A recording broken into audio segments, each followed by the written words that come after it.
তৃণমূলের এমএলএ সে বলছে 70% মুসলমান 30% হিন্দু, তাদেরকে যা খুশি তাই করা যায়।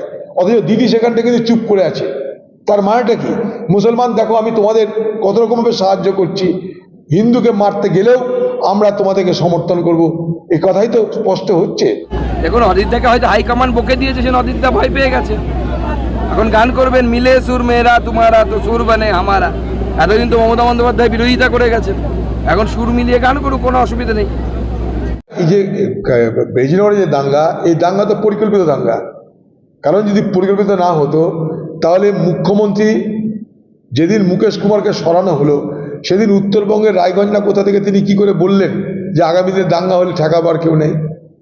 তারপরে উনি জানতেন দাঙ্গা হবে, এবং দাঙ্গার সময় ওখানকার ওসি সে নির্লিপ্ত ছিল, উদাসীন ছিল, এবং বারবার তাকে সতর্ক করা সত্ত্বেও সে সেটাকে প্রশ্রয় দিয়েছিল।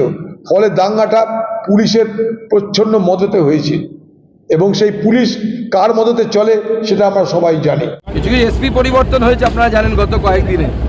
আমার বিশ্বাস এই থেকে শিক্ষা নিয়ে অন্যান্য পুলিশ কর্তারাও তারা তাদের নিরপেক্ষ ভূমিকা পালন করবে।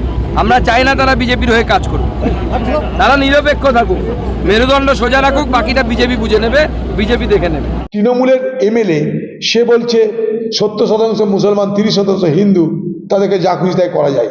অথচ দিদি সেখানটা কিন্তু চুপ করে আছে। তার মানেটা কি? মুসলমান দেখো আমি তোমাদের কত রকমভাবে সাহায্য করছি, হিন্দুকে মারতে গেলেও আমরা তোমাদেরকে সমর্থন করব, এই কথাই তো স্পষ্ট হচ্ছে।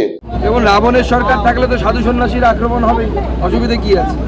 তো আমাদেরকে সেটা বুঝতে হবে, বাংলার মানুষকে বুঝতে হবে। এই রাবণের সরকারকে এখান থেকে উৎখাত করে রাম রাজ্য প্রতিষ্ঠা করতে হবে। সেই সময় এসে গেছে, রাম রাজ্য প্রতিষ্ঠা হবে। এবার সাধু সন্ন্যাসী সনাতন ধর্ম সহ অন্যান্যরা সবাই রক্ষিত হবে।